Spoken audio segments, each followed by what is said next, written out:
Hi everyone, today I'm going to show you a comparison between the 10% Moment Cinebloom Diffusion filter and the 20% Moment Cinebloom Diffusion filter. It's a really exciting video where I'll be showing you interior shots, exterior shots, nighttime, daytime and skin tones as well, so you can get a really good idea of whether you want the 10% or the 20% or both. So in the meantime, let's get on with it and see which one you'd prefer out of the 10% or the 20% Moment Cinebloom Diffusion filter. As we can see here on the right hand side, you've got the light on the sun coming from the top right, and it kind of creates this nice little effect across the whole image where it looks quite glossy, quite Hollywood-like, and it kind of makes it feel quite light. It takes a little bit of the saturation out with this 10%, and then we move to the 20%. You can see the sun in the top right is now blooming like crazy, hence Cinebloom, and the whole image is taken over by this effect. You've got streaks of light coming through right across the screen. It makes it feel very Hollywoody, and you can probably see this more in like comedies or stylized music videos, that kind of thing, stills, photo shoots. It's a good look, but it's definitely different to the 10% on the outdoor shoots. And as you can see with them side by side, you've got the sunlight kind of beaming through the right, and on the left you can see exactly how subtle it is. So 10% is probably likely to be more for your everyday use outside. The 20% is definitely something for more of a unique look. Here you can see the sign. If you look at the blue and the white, when we go to 20% you'll see quite a big difference. The saturation goes down as well, so you can see the blue and the white fades a little bit, and the green, the grass in the background does as well, and you get that blooming effect slightly on the white sign where it's at its cleanest. So you could use this for somewhere maybe it's quite dingy, you want to make it feel a bit more glamorous, a bit more Hollywood, a bit more pretty, and you can use the 20% for that, whereas the 10% will give you a little bit of that, but not a hugely strong effect. Now this is where it gets a bit more subtle, the differences between the 10 and the 20%. Here, if you look at the red of the doors in the background, the red of the berries and the green of the leaves, there's a slight difference at the end of this, but when there's no sunlight or direct light bulb or anything like that in the shot, it's actually quite subtle in a lot of places. So now we're on the 20, you'll see it's slightly more faded, but that's about the only difference in this image. So without a strong light source within the shot itself, it won't be hugely different, so keep that in mind when you're looking at 10s and 20% as well, as it may be something you want to think about and consider. Skin tones now, 10% is quite subtle. It takes that digital edge off your face, off the image of person. Gets rid of some of those blemishes as well, like spots, scratches, scars, that kind of thing. It can kind of soften those out, and with a 20% even more so. You lose a bit of the skin colour, but it's okay depending on what you want. Again, the saturation goes down, but it makes the image even softer and lighter, so if you want to go again for something quite beautiful looking, you're going to get that with the skin tones as well, and it kind of makes it feel a little bit more soft as well on the 20%, whereas the 10%, you're getting rid of that digital edge but not really strong.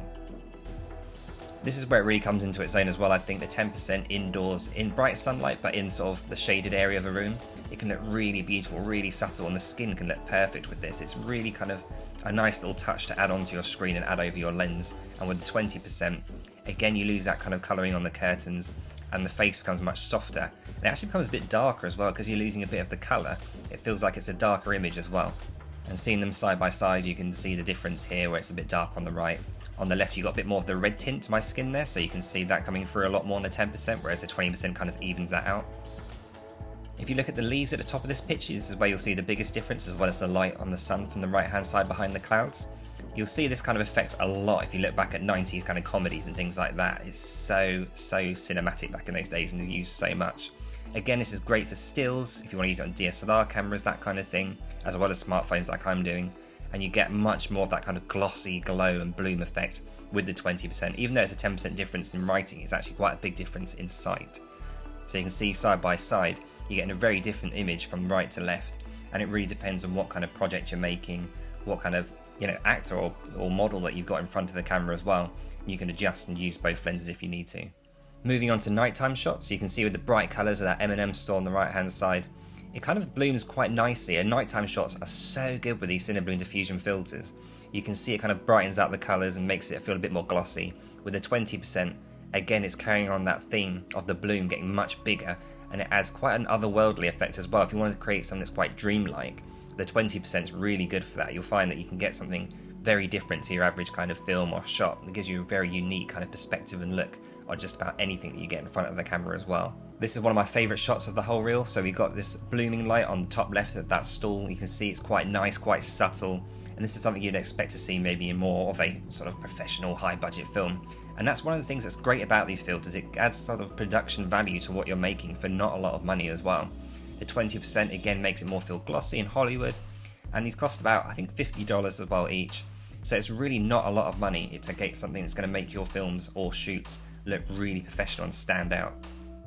The difference in this shot is quite subtle, so the 10% here you're getting slight blooming on that on the bottom right hand side, but with certain lights like this strip lighting, the differences are really subtle. So moving to the 20%, really the only difference is the bottom right hand side there. You've got a bigger light bulb kind of there blooming away. Otherwise, in certain shots like this is side by side now, you really wouldn't know apart from the bottom right that this is two different filters.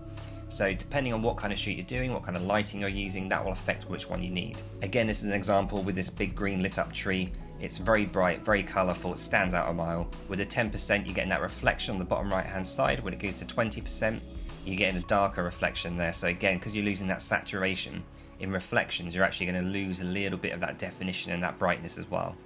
With this shot on a 10%, you can see if you look at the reds, dark reds at the top left and top right, and the light bulbs at the top, when it changes to 20%, it's quite a big difference in the light bulb, and it creates quite almost like a space age look. So if you're doing something quite futuristic, the 20% could be really good for that as well. And then when you see them side by side, it's quite subtle, but the lighting really gives it away, and it's quite a different look as well. If you fancy a 5 guys with the 10%, this looks nice, clean, crisp, gives you a nice kind of polished look. With the 20%, it blooms a lot, and because it's a smartphone, that's why you're getting the doubling up and the ghosting on this image. Don't worry about that, that's not the filter, that's the smartphone itself. You can see with the 20% it kind of exaggerates it a lot as well, so if you're using a smartphone, just keep an eye on that with 20% filter. With the 10% here at Tower Bridge, you can see it's quite nice and beautiful image. The colours and the water reflections as well, looking really nice with a 10% and a nice little glow. Top right kind of blooms a little bit. With the 20%, as you're starting to guess now, that blooms out a lot more, and you get that ghosting with the smartphone as well. But remember, you don't get that with other cameras, it's just a smartphone. So a lot of things to consider with these filters. If we move into this image, it's a bit more like an Al Pacino 90s kind of cop film look. Really like this shot. 10% makes it look really old-fashioned, I think. It looks really nice and quite mysterious. With the 20% even more so.